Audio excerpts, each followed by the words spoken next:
you, Lord, for today. For giving me another day, Lord, an opportunity to learn from your word. Holy Spirit, you are our teacher. Yes. You are one with our master teacher and our Abba Father. You are Elohim. You are our God, Lord. There is no one else. Yes. So we worship you today. We pray that our hearts are open, and even those who will be able to listen to this teaching, Lord. Thank you, Lord. We give glory to you in Jesus' name. Amen. Amen. Amen. Amen. And so, Pastor Reb, last Sunday,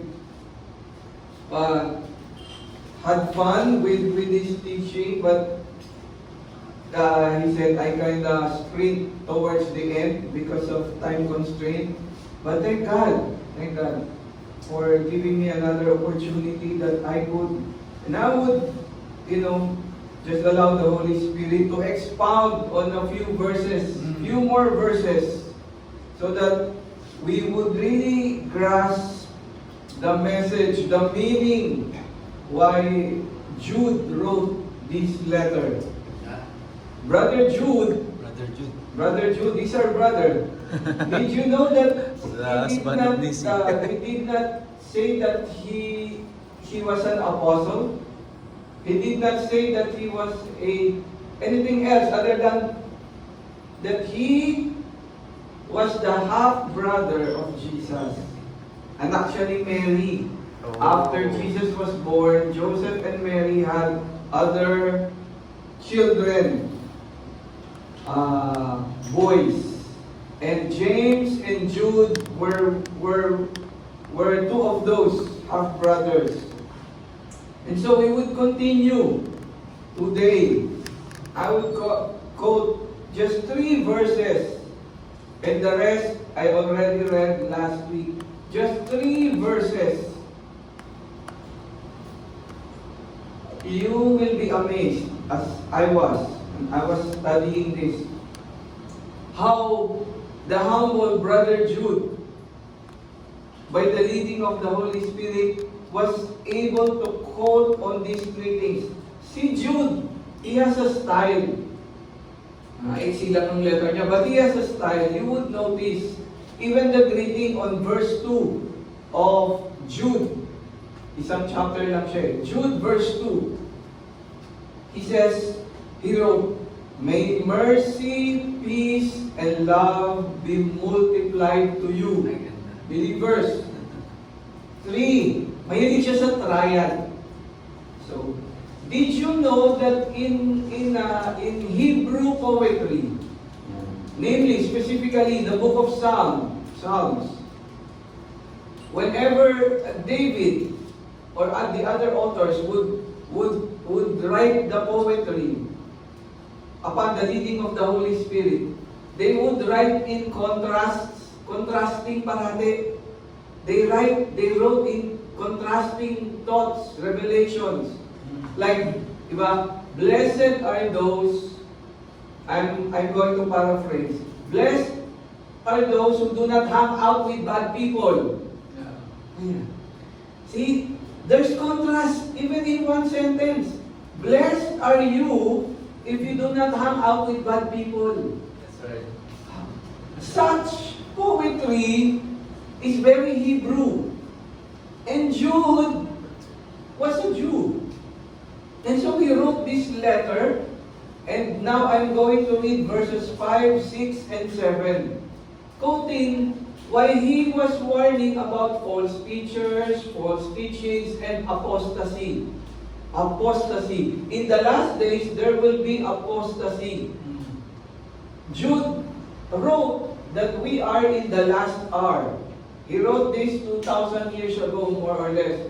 So we are in the last 2 minutes. Parang basketball. So we are in the last 2 minutes. Last minutes. Maybe last seconds. Because we just don't know when the rescue will happen. I'm talking about the resurrection rapture. So let's talk about these verses. And I will read to you verse 5 of the letter of Jude. I already read this last Sunday, but I will read it and then expound this verse and the next few ones. Now, I want to remind you, although you once fully knew it, that Jesus, who saved a people out of the land of Egypt, afterward destroyed those who did not believe. Talking about apostasy. They were the chosen people of God, the Israelites. Inalis niya sa Egypt. God rescued the Israelites from Egypt. That is a picture of the world system. The picture of the world of the world system. Yeah. A worldly kingdom. But God said, no, you are my chosen people. I will set you apart. I will take you out. I will rescue you from that worldly kingdom. You do not belong there. You are set apart. Yes. Iisang tabi kita as a people. See, we're talking about the Old Testament as Jude quoted from the Old Testament. God miraculously delivered the nation of Israel out of Egyptian bondage. Andyan po yan sa Exodus chapter 12, verse 51. It's okay if we don't go there at the end. No? Only to have them respond in unbelief. Ganito po yung ginawa ng mga Israelites. How they responded after the miracle of the 10 plagues, after so much miracle, after the parting of the ocean, of the Red Sea, after all those miracles, it's unbelievable only to have them respond in unbelief, doubting, and defecting from faith. It means defecting from believing in God that He could bring them into the promised land, even to the extent of worshiping an idol of their own making, as well as murmuring against God instead of adoring Him. Let's go to, kinote dito ni Apostle Paul sa New Testament. Let's go there, Ate Elion, please. Thank you. 1 Corinthians chapter 10, verses 10 to 11. Okay. And Jude, the letter of Jude, is in the New Testament. But Brother Jude, who was not an apostle, but I believe he also had the gift of the fivefold ministries, whichever, he quoted about the Old Testament. And now here, Apostle Paul was the author of Corinthians, he also quoted about this. Nor complain as some of them also complained, was talking about the Israelites, and were destroyed by the destroyer. Verse 11. Now all these things happened to them as examples, and they were written for our admonition, upon whom the ends of the ages have come. Look at that. The apostate generation died during 38 years of wilderness wanderings. Pwede nyo i-take note to. Numbers chapter 14, verse 22 to 30. And verse 35. Pwede tayo pumunta doon pag nakita ko na may time pa mamaya. So there. I was having a conversation with our son, Becker. And he asked me about Joshua, not your brother, Joshua and Caleb. And I told him, did you know, in line with this verse, did you know that it was only Caleb and Joshua who were able to enter the promised land? Why? Because of the apostasy of the generation that came out of Egypt. Ito yung kinikwento ni Jude. They believed in, well, Egypt was a symbol of a worldly kingdom. It was so worldly. They believed in so many gods, so many teachings, so many priests who are not really the priests of the Most High. And they were in Egypt. Egypt was the most powerful kingdom during those times. But it was so worldly. And God rescued the Israelites out of Egypt through miracles, signs, and wonders. And then what happened? They worshiped an idol. They murmured. They were doubting. They were walking in unbelief. And they were defecting from faith, from the promises of God. When they spied the promised land, the land of Canaan, the 10 spies saw it together with Caleb and Joshua. And then when they came back to the camp, those 10 spies reported a bad news, a bad report. They said, God promised us that land. But when we went there, we saw giants. Yes, the land was flowing with milk and honey, meaning it was so abundant, the land was fertile, and the cluster of grapes, you won't be able to carry it. Two men must carry the cluster of grapes. That's how fertile and rich that land is, the spies said. But we're now doubting if we could conquer that land. Yes, God promised, but look, there were giants there, 10-footers. And they were like grasshoppers in their sight. So they were doubting, and they were infecting the whole nation of Israel, the 12 tribes. But there were two young, the next generation, two spies named Caleb and Joshua. And they said, yes, there were giants, and yes, it was a land flowing with milk and honey, but we believe the promise of the Lord. Amen. Yes, we can take it. Yes, we can conquer it. I posted last night on our chat group. It is not strength that giants were it is not strength that conquered the giants. It is faith. Joshua and Caleb remained in faith against the 10 spies who did not. You know what happened? Because of their complaining and murmuring and defecting from faith, that whole generation died in the wilderness. That's right. Only the generation of Joshua and Caleb, the younger generation, were able to enter the promised land. Even Moses was not able to enter the promised land because of complaining,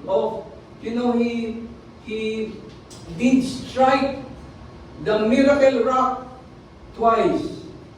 And it was a picture of Jesus Christ being stricken once. By the stripes of Jesus, we were healed forever, as Isaiah quoted. And so this is a vivid, very elaborate, with evidences. See, Jude wasn't just writing a letter, wala lang, a brother of Jesus, not an apostle really, just maybe a carpenter, because their family, Joseph was a carpenter, Jesus was a carpenter, and so but I'm so amazed. I remember Stephen. When you're led by the Holy Spirit of God, He will tell you things. It doesn't matter. But I don't have the fivefold ministry. It doesn't matter. But I don't know. Everyone here is supposed to be a student of the Word. So you will appreciate. You will really take it to heart. You will take it seriously. What apostasy means. And what it is. How it is to receive the mercy, the shalom, and the love of God in your life. See, there's the contrast. Kita nyo? There's the contrast there. Another contrasting revelation thought. But by the way, maraming tanong sa akin before. Even I myself, I began looking for the meaning of apostasy. Ano ba yung apostasy? Did you know that the Antichrist will be an apostate? I told you last week that the greatest one sign of his second coming is this: deception. The Antichrist is not anti-Christ. Anti means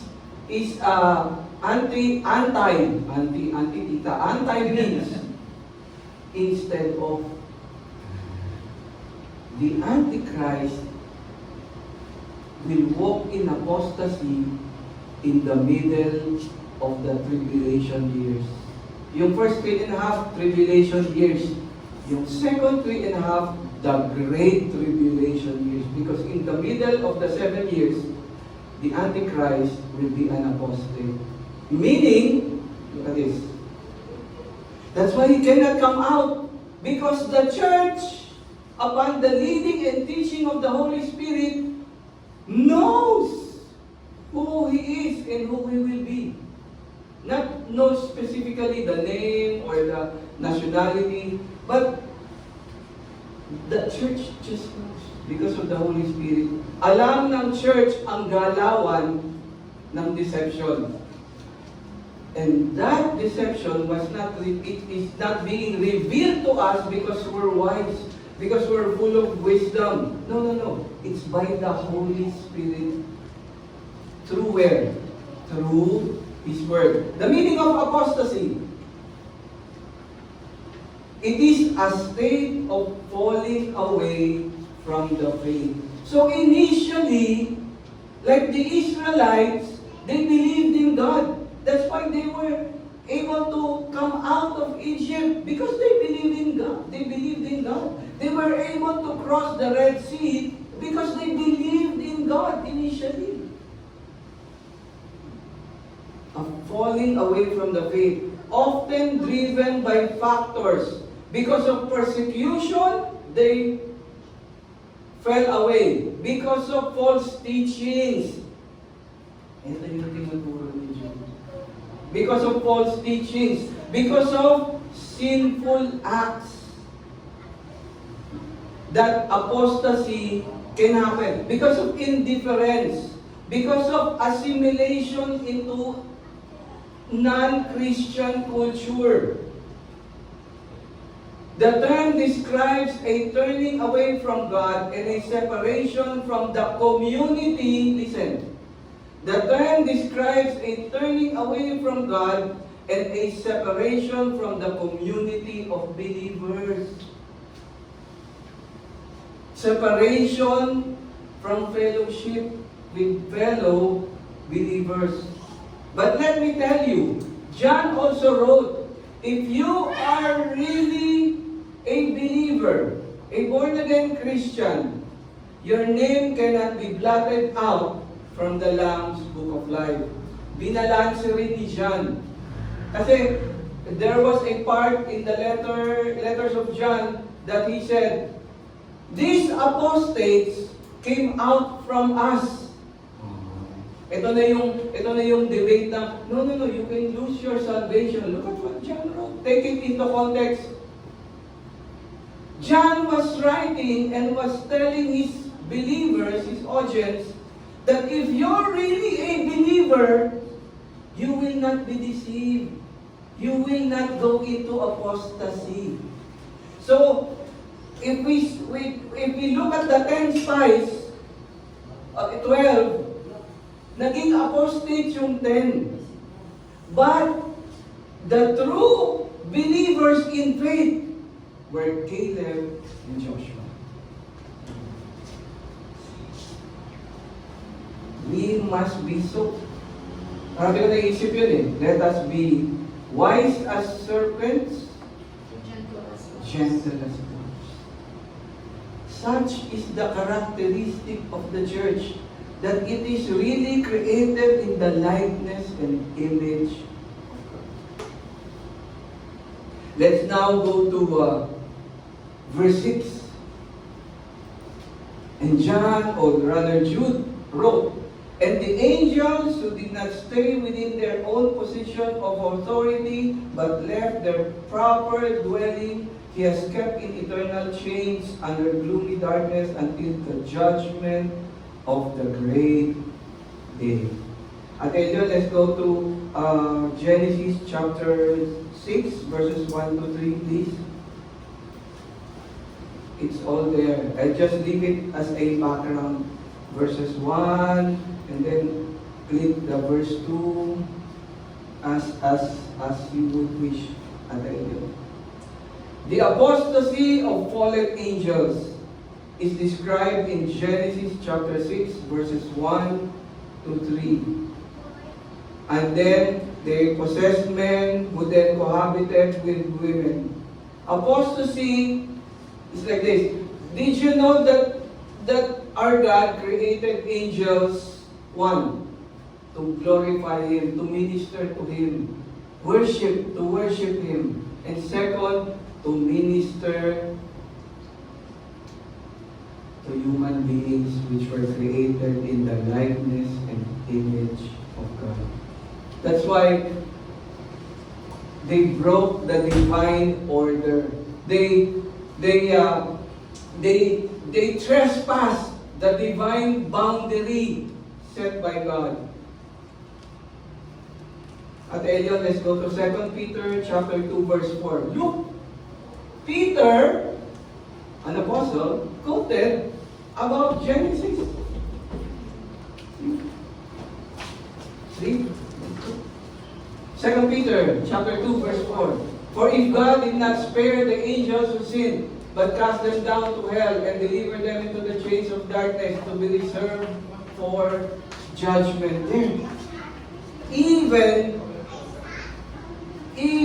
Apostle Peter quoted about the angels who did not keep their abode, and they cohabited.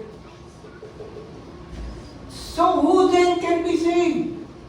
Did you know that during these times, Genesis chapter 6 and the next chapters,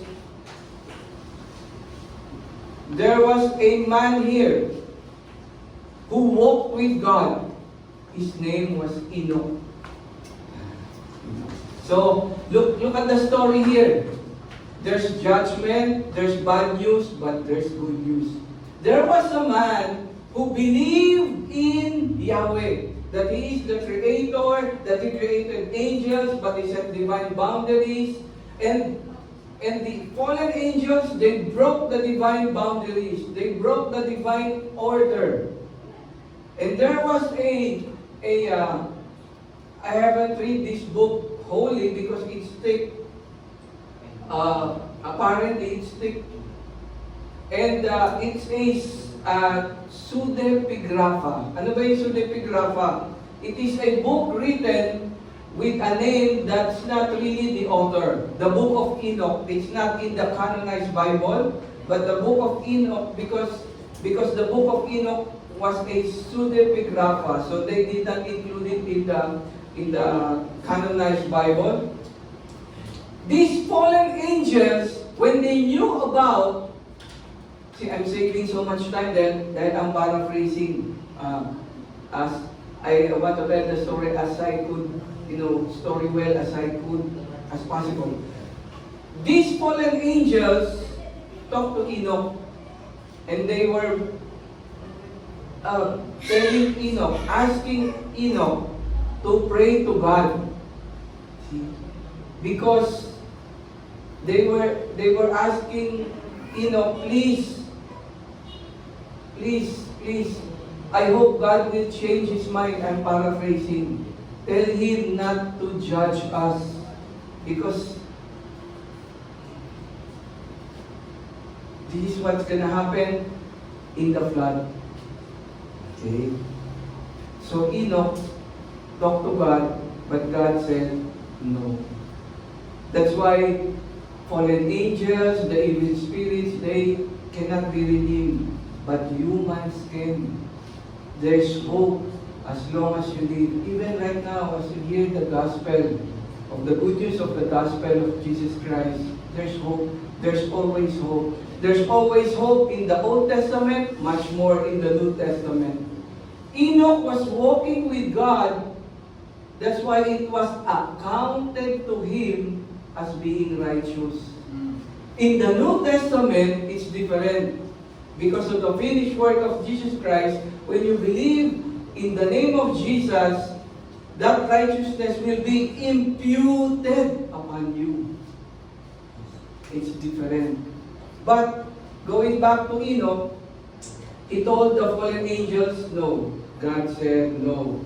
You shall be condemned, you shall be judged, and you shall be kept in the dark, in the dark parts of darkness, and the darkest of the darkness there, to be reserved for judgment. This will happen during the second coming of Jesus Christ, at the end of the Great Tribulation.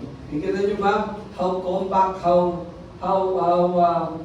how solid the Bible is? Yeah. So there. And then, Jude also quoted about verse 7. Just as Sodom and Gomorrah and the surrounding cities, which likewise indulged in sexual immorality and pursued unnatural desire, served as an example by undergoing a punishment of eternal fire. There is a false teaching going around as I speak that there is no hell. See, that false teaching could lead people into hell.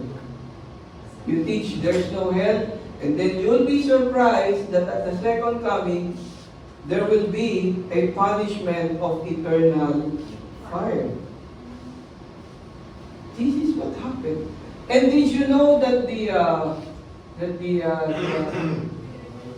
product of the fallen angels cohabitating with earthly women were the Nephilims? Hence, the flood. Now, kasi marami rin nagsasabi, what kind of God do you have? If He is a good God, why did He wipe out everything? All the population except Noah during the great flood, because everything was infested. Everything was infested.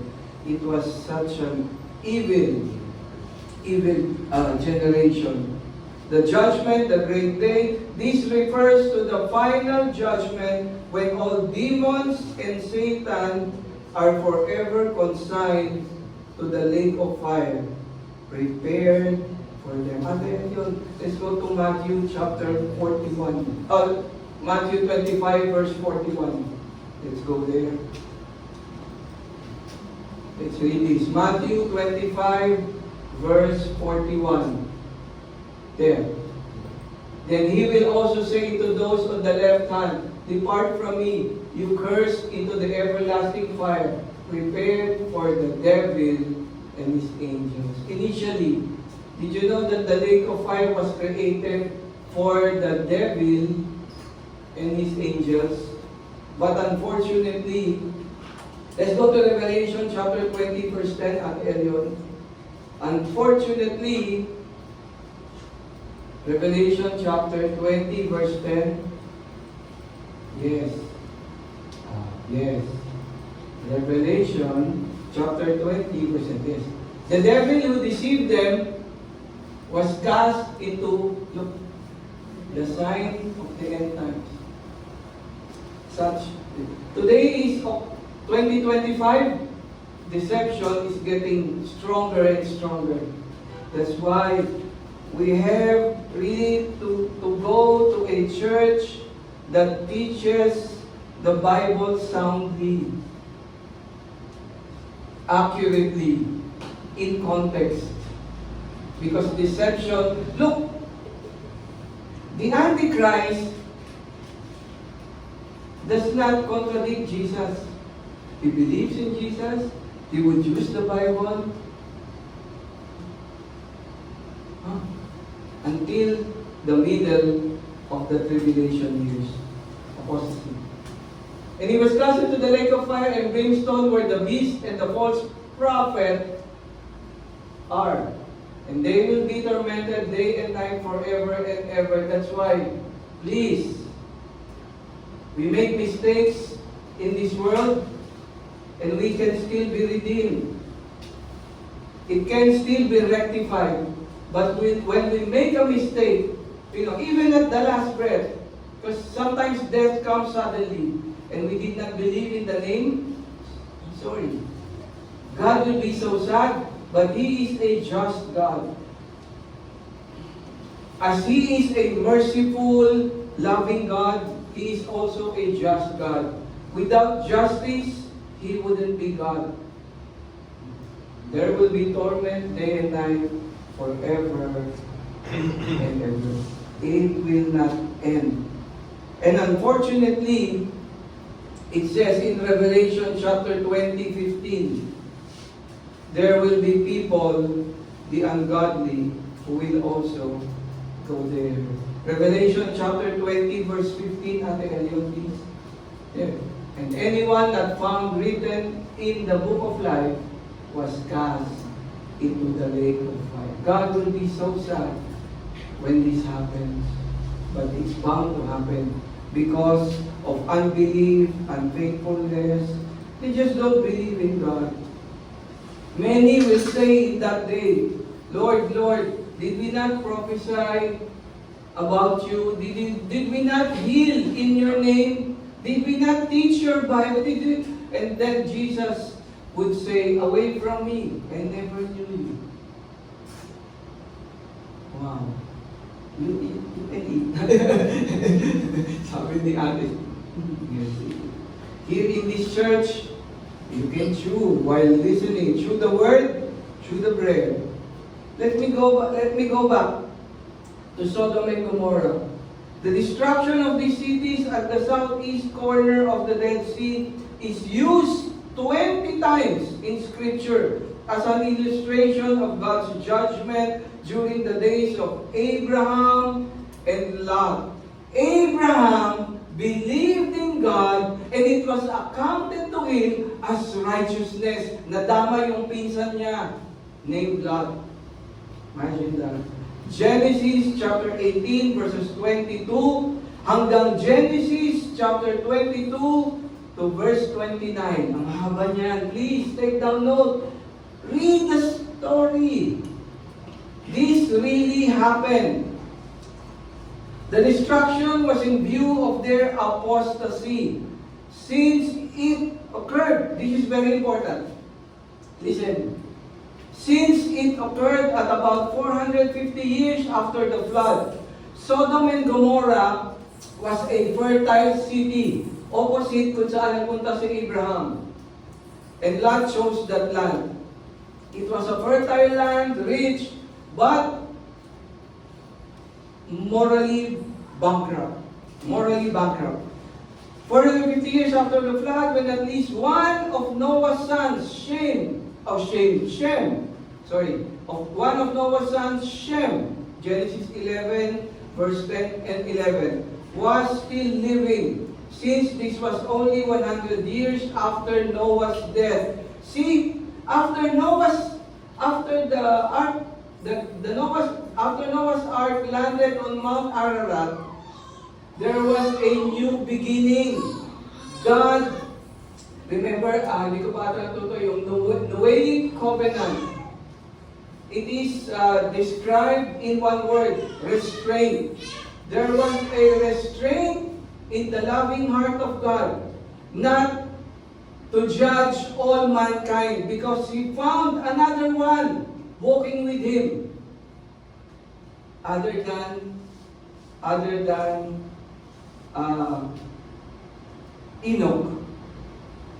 It says there, Noah walked with God. It was not because he was perfect. No, because he believed. He had faith in God. Against the apostate generation, andun pa si Shem, buhay pa si Shem. And the teaching about the righteousness of God being accounted to you when you believe in God and you remain. But this generation in Sodom and Gomorrah became apostate. And they engaged in sexual immorality. They engaged in so many sinful acts. And they did not repent. They did until the last moment. That's why angels were sent to Sodom and Gomorrah to rescue Lot and his family and his in-laws. See, this is what will happen the same way in the resurrection rapture. Judgment is about to come. But the good news is, did you know the meaning of Yahweh in the Old Testament? God is Savior. Ang Panginoon ay tagapagligtas. The meaning of Joshua, our youngest, I would always tell my son, who is the beloved firstborn, John Becker. The meaning of Joshua is, the Lord is salvation. The meaning of my brother's name, Joel, my brother who is an ophthalmologist, the meaning is, the Lord is God. Did you know that that's the meaning? But He is merciful, He is loving, He gives shalom, but He is just. He cannot be mocked. God is light. There's no inkling. There's not even a small dot in that light. When there is something that is dark, He judges. God is a righteous judge. But there's always this but. But the good news is, there's still time to repent and be saved. Even in the New Testament, as I read the letter of Jude, even right now, Jesus is Savior. See? That's why Abba, Jesus, the Holy Spirit, they are one. We have one God, but He is Elohim. One and yet plural. Abba, Yahweh is Savior, Jesus is Savior, the Holy Spirit saves. How? In the New Testament, when you believe in the name of Jesus as your Lord and Savior, He puts a deposit in your heart in the person of the Holy Spirit. See? Contrasting. Warning, but yet good news. Good news, and if you don't believe the good news, there's justice after that. There's judgment. Let me continue. People would have known about the message of righteousness. Those people from Sodom and Gomorrah, they had no excuse. Because kapapatay lang ni Noah 100 years ago. And people during those times, they lived hundreds of years. It was just like, na tinuturo ko lang sa inyo to 6 months ago. Si Shem, he was still alive. People would have known the message of righteousness and judgment from God, which Noah preached, and which they, the people of Sodom and Gomorrah, rejected. The same thing is happening now. That's why our lead pastor, our leaders, Sister Joy, Sister Isa, Brother Carl, we do not stop preaching the good news and the consequence of not believing. It has to be balanced. 24 verses. Brother Jude, not an apostle, a half-brother of Jesus, being converted after he saw the resurrected Christ. I was telling our eldest Becker, because one day he came from school, sakay siya sa kotse, And he asked me, Dad, what is EMP? What is EMP? Electric magnetic pulse.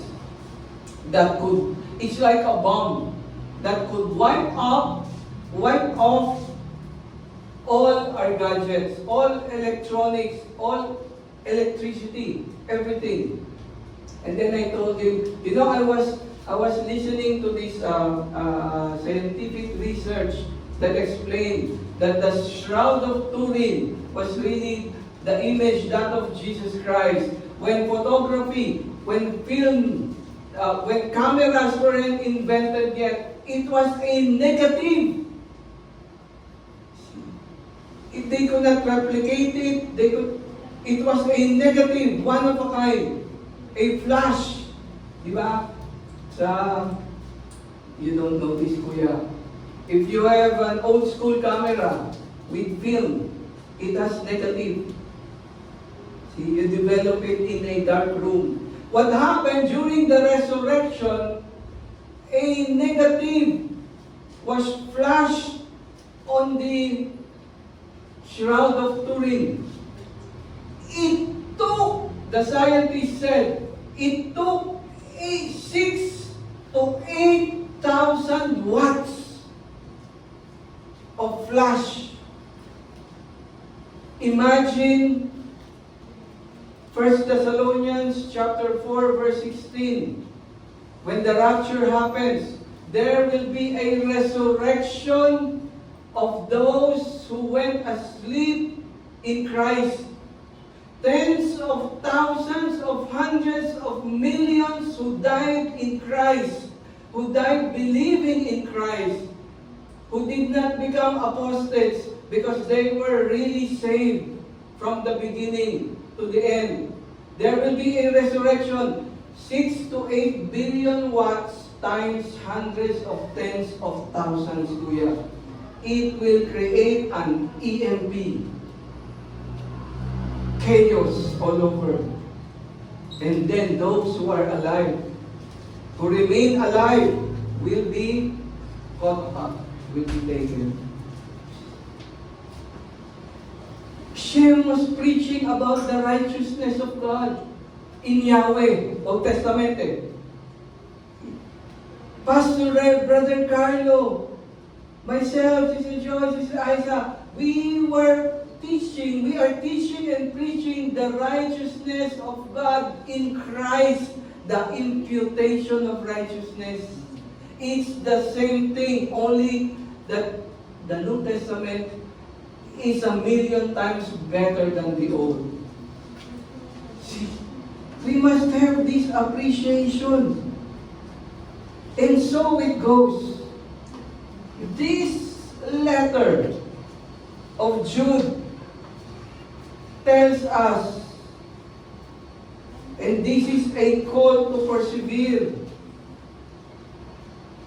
Coming here every Sunday, or Pastor, we will have our maybe connect soon. Yes. Come on, let us not give up the gathering. Let us not give up the learning. This will be, as the world becomes more apostate, I'm going to tell you something that's very important. One day, Pastor Rev quoted that verse.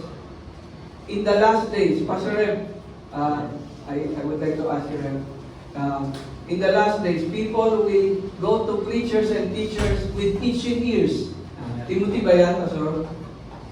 In the interest of time, I will not look for it. So, I'm asking my lifeline. Pastor Timothy, I remember. It's in Timothy. And this is very deceiving. Listen to what I'm going to tell you.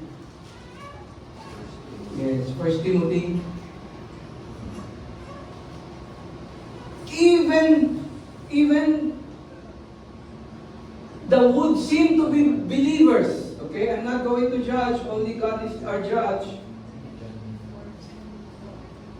Is it in 1 Timothy? 2 Timothy. 2 Timothy. Chapter 4.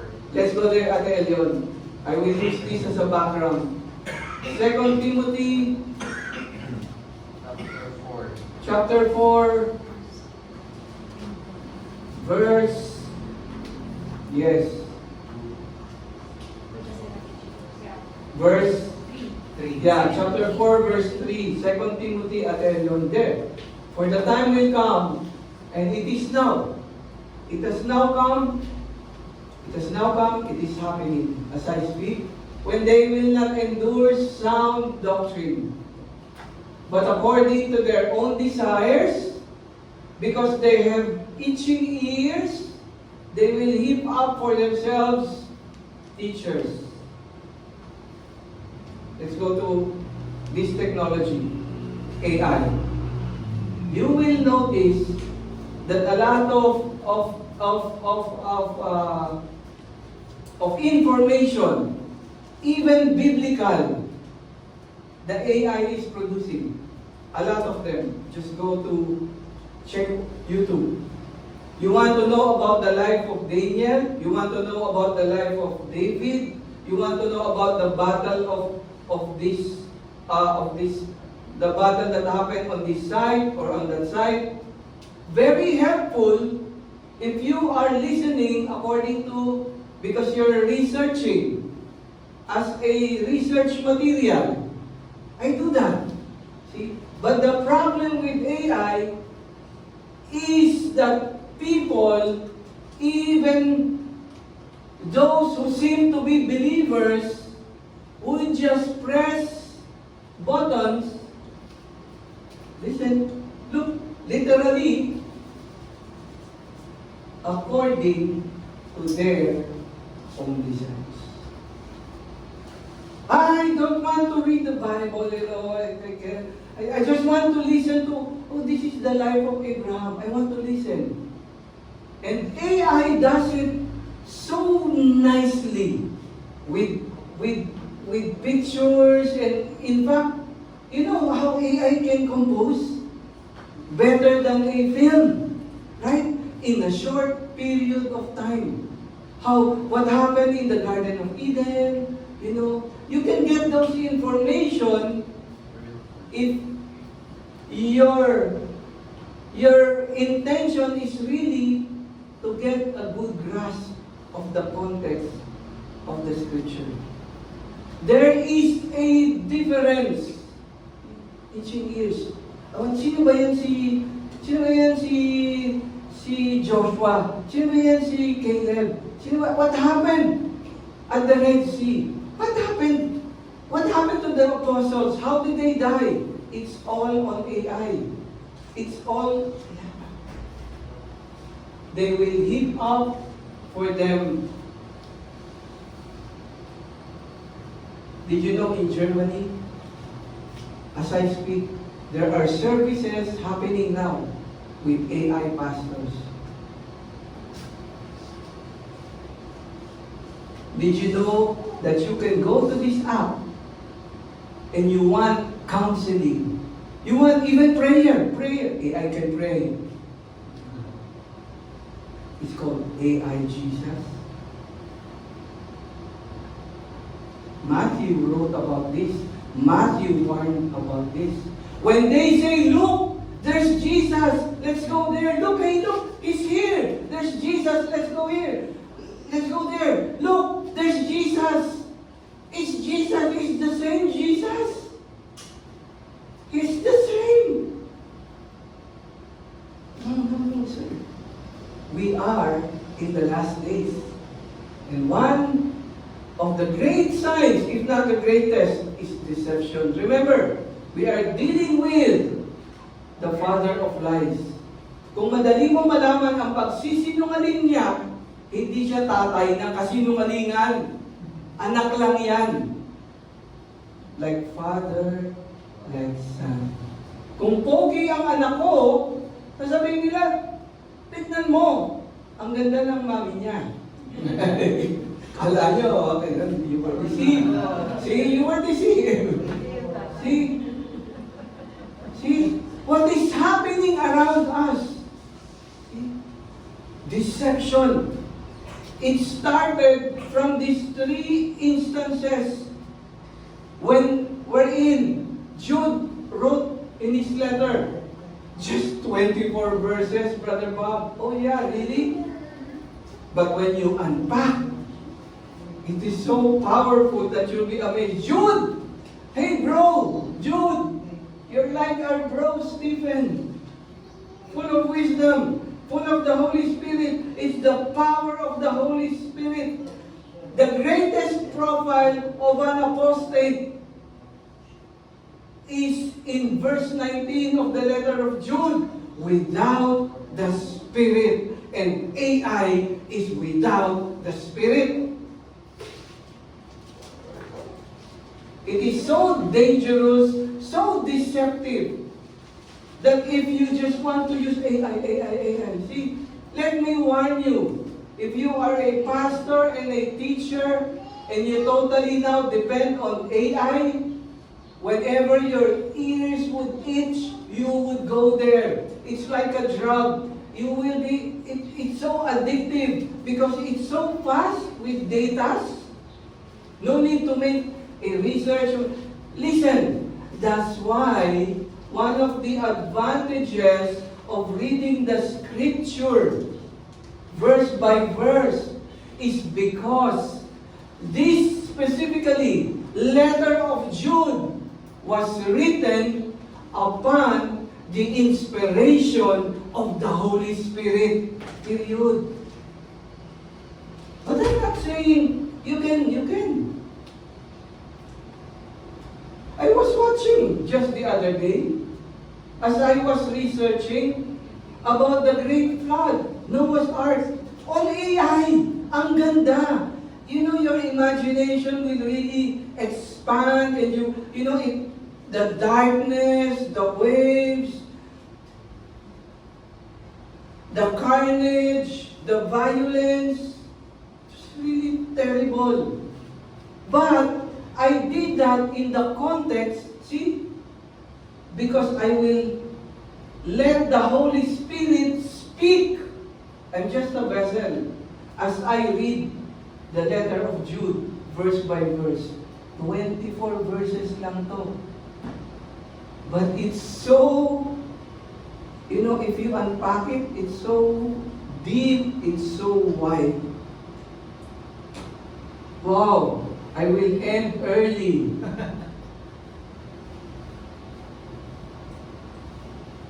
Remember, church,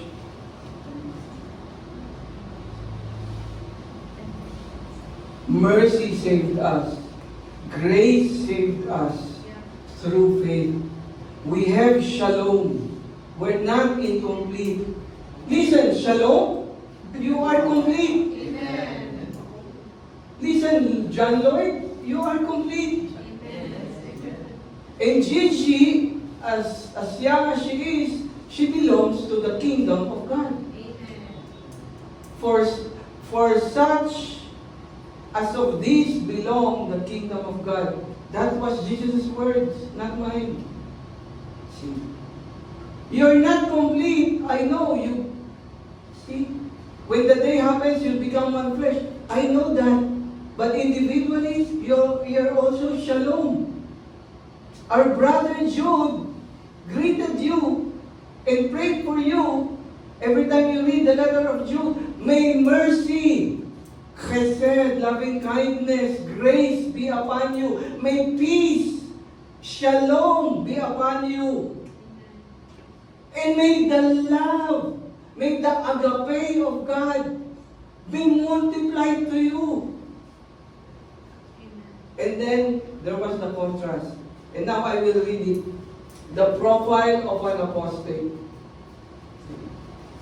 Not everyone who says to me, Lord, Lord, on the last day shall be saved.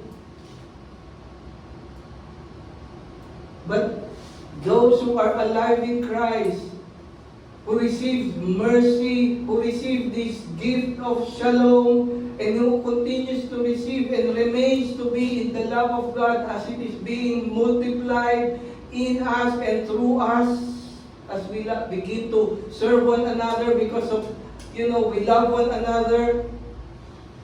This is the warning.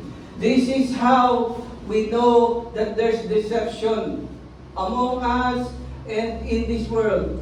Profile of an apostate. In verse 4, tatlo yung kinote ni Jude. Number 1, ungodly, morally perverted.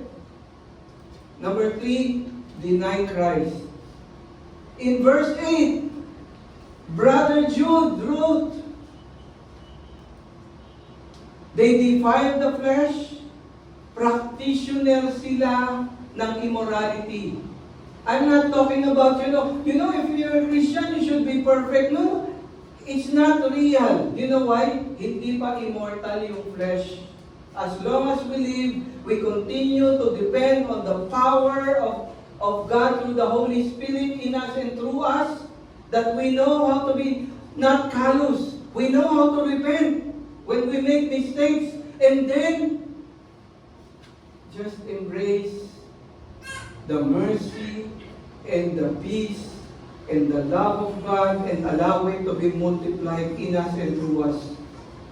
Defile the flesh, verse 8, they are rebellious and they revile the holy angels. Verse 10, the apostate, these apostates, as Jude wrote, as he was warning the believers during his times, and for us to know, the apostates are dreamers. They're ignorant of the word. They are corrupted. Verse 16, they are grumblers. They are fault finders. See?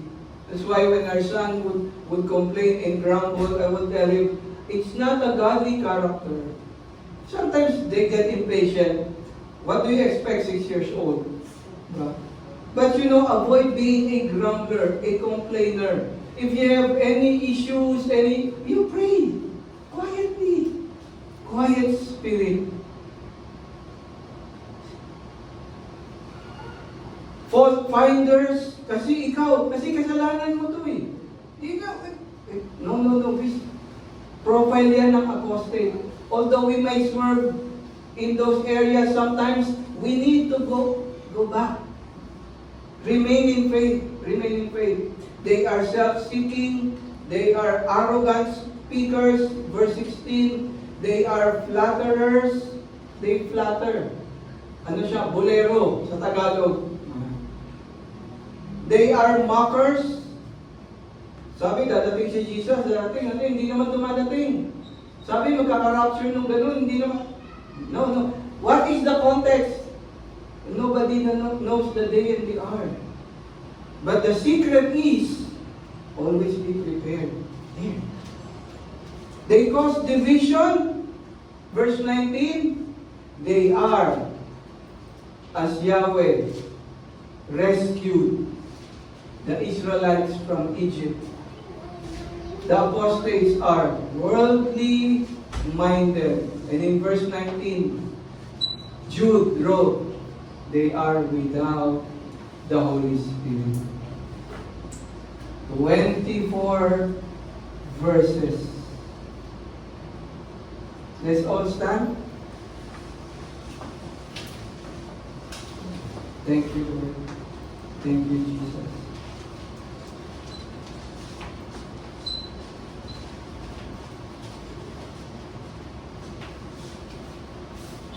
Noah's flood. God rescued Enoch by rapturing him, by rapture. Or before the flood, before the judgment of the great flood, Enoch was raptured. Before the great flood, it was God Himself who closed the door of the Ark of Noah. Before that judgment, God rescued Noah and his family. 8 of them, all in all. Righteousness was accounted to Enoch because he walked with God. He believed in God. He he walked in faith and remained in faith. Noah and his family were rescued from the great judgment. Why? Because Noah walked with God, and it was accounted to him as righteousness. Why are we here, church? Because we believe in the finished work of our Lord Jesus Christ, that He is Lord, our Lord God and our Savior. And because of that, the Scripture says in the New Testament that we believe, and so righteousness was imputed upon us, in us, to us. There is no more better than the New Testament book that's coming out. This is it. And so, we who are alive in Christ must continue to remain as long as we live until the resurrection rapture happens, if we still remain alive by that time. And it's just going to be a short few years, I believe. I will read it again before I call our lead pastor to give a very important invitation. Your reply will be between you and the Lord. So we need to be honest with God. I will read the good news, the doxology of our brother Jude. Not an apostle, but a half-brother of Jesus Christ.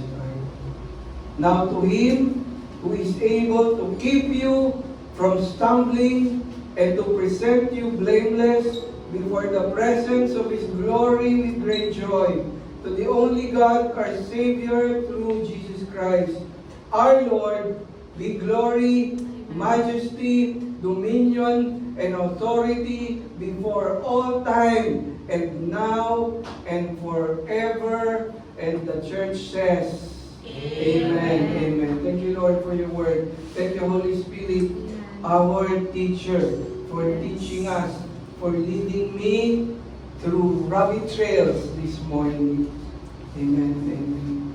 Pastor Rev, I would like to call on lead pastor. Thank you, Brother Bob, for that message. Are you blessed, church? Amen. Amen. I just want to give you an encouragement now from the Word of God. Sa Isaiah chapter 60, it is a prophetic promises of God to His church. Okay, and it's happening now. Just like what Brother Bob shared a while ago, that we're in the last hour, we're in the last of the last days. But this is the day where na hindi dapat tayo matakot, but all the more may encourage tayo, mas strengthen tayo ng ating blessed hope in Christ Jesus. In Isaiah chapter 60 verse 1, it says here, ito po ay yung prophetic promises ni God to His church, to those who are been saved by Jesus Christ. The scripture said, "Arise and shine, for your light has come." Kanina po, we're talking about, Brother Bob shared about EMP, electromagnetic pulse. Okay po, kanina, sinesearch ko siya, ginagamit din po pala siya for medicine, for bone healing. Hindi siya sobrang, kaso hindi lang ginagamit po yun sobrang malakas na electromagnetic pulse, just to awaken yung mga system, yung organ sa body mo. And he shared about yung Shroud of Turin, that it was, ang nag-cause nung image na doon sa linen, sa cloth na yon, is the electromagnetic pulse. Can you imagine po, before pa na-discover ng science yung electromagnetic pulse, nangyari na kay Jesus Christ. We believe that it was the glory of God It is the power of God that raised Jesus Christ from the dead. And we as believer, we have been resurrected together with Him. We had that resurrection power. Okay? We have that resurrection power, that light. Okay, sabi po dito, for your light has come. It is the light, it is the glory of God that has seen upon His church. And the glory of the Lord is risen upon each one of us. For behold, ito po yun na, this is what is happening, this is what is going all around us right now. The darkness shall cover the earth. Deep darkness upon His people, upon the people. But the Lord will arise over you, and His glory will be seen upon you. Each day po, yung electromagnetic pulse na yun, as we behold Jesus Christ, it becomes more stronger and stronger and stronger. And at the coming of our Lord Jesus Christ, we will all be changed by that glory. The Gentiles, verse 3, shall come to your light. See? Because of that light, because of the glory of God that is seen upon us, Gentiles shall come to that light, and kings to the brightness of your risings. When we read this verse, this scripture po, when we talk about kings, the scripture is pertaining to leaders, politicians, every people in the government. They will see that brightness. They will see the glory of our Lord Jesus Christ. They will see the glory of God in you, in us, and through us. That's why in this last of the last days, marami pong masisave. There will be salvation. There will be great revival that is going on, that will take place po. In verse 4, lift up your eyes all around and see they all gather together and they come to you. Your sons shall come from afar and your daughters shall be nurse at your side. Kaya po, napaka laki ng role ng church in Jesus Christ in this last days. Amen. Because tayo po yung because of that light, because of the glory that God has given to us, because of that light, you know, we play an important role, and that is, you know, to preach the gospel, to share the good news about our Lord Jesus Christ. Amen. And because of that light that comes from Jesus Christ, marami pong masasave. Marami pong madadala sa kingdom ng Panginoon. Amen? Amen. And kasi po, kaya po, merong restraint na nangyari because the church is still here. The church of Jesus Christ is still here. Hindi pa makapenetrate yung Antichrist because the church of Jesus Christ is still here. And the church and the role of Christ Church, of Jesus Christ Church, is to you know, preach the gospel. Occupy until He comes. I-flood natin yung heaven ng mga souls na tumanggap kay Jesus Christ. Amen? And if you are watching right now, probably you already have this knowledge, this truth about Jesus Christ, that He came to give us life, to give you life, and have it more abundantly. He came not just for His own, but He came to restore back the relationship that has been, you know, marred by sin. God doesn't want you to die in sin. But He came, Jesus Christ came to give you life. He saved you. And through His death and resurrection, He gave you His life.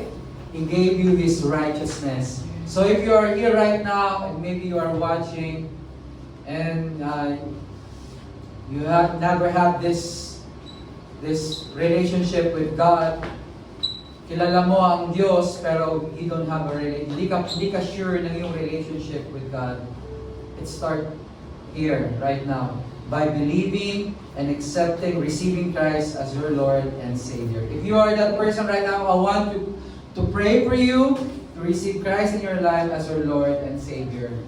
So right now, let us close our eyes, say this prayer after me, believe in your heart and confess with your mouth that Jesus Christ is your Lord and Savior, and salvation belongs to you. Let us pray. Let's say, Dear God, I believe in your Son, Jesus Christ. I believe that He died on the cross for my sins. And after 3 days, He was resurrected from the dead and seated at the right hand of the Father in heaven.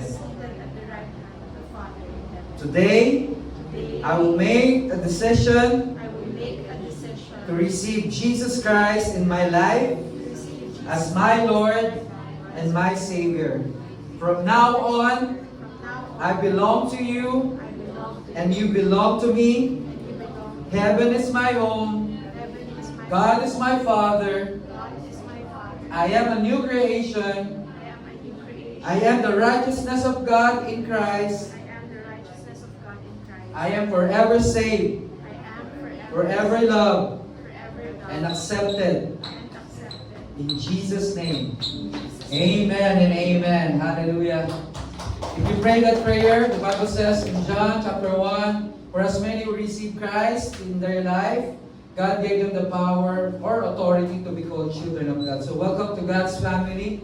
So if there's a full gospel church, Pentecostal, evangelical church, nearby sa house mo, please go there and bring your family so that you can grow more in the knowledge of our Lord Jesus Christ. We grow in His grace. Amen? Hallelujah. Praise God. We'll lift up our hands. Can we lift up our hands all across this place? Let me declare a blessing to all of you. The blessing of the high priest. Hallelujah. Thank you, Lord, for your word that has been shared this morning. Pray, Lord, that this word will be planted in the good grounds of our heart and it will bear much fruit and it will bring harvest into our lives, O God. Thank you, Father God, for your word. We thank you, Lord, for the blessed hope that we receive in Christ Jesus. Jesus Christ is the hope of our glory. Thank you, Father God, that we are encouraged by your word. We have been strengthened by your word, O God. And today, Lord, I will use this opportunity, Lord, to declare a blessing to all your people in this place, O God. The blessing of the high priest in the old covenant, O God. Hallelujah. The Lord bless you and keep you. He will protect and sustain you and guard you and your household. The Lord make His face shine upon you and be gracious to you with loving kindness and favor be upon you, you and your household. The Lord lift up His countenance upon you with divine approval. The Lord protects you. No weapon formed against you shall prosper. Even your household, even your business, even your loved ones, they are protected. They are covered by the blood of Jesus Christ. No weapon formed against you shall prosper. And the Lord give you His peace. Shalom, shalom. Nothing is missing. Nothing is broken. You will have a restful heart, knowing that the battle is not yours, for the battle is the Lord. Amen. Rest in His presence, rest in His love, rest in His grace, rest in His loving arms. You are blessed coming in and blessed going out. You are the head and not the tail. You are healed from every sicknesses and every diseases by the stripes of Jesus Christ. You are healed. Amen. From the crown of your head down to the soles of your feet. You are the righteousness of God in Christ Jesus. Enjoy His blessing. His blessing, His grace, His mercy will always overtake you all the days of your life. You are blessed and you will not be cursed. Amen. In Jesus' name, amen and amen. Yeah. Glory to God. Always remember, His grace is our life. See you again next Sunday. God bless you all, church.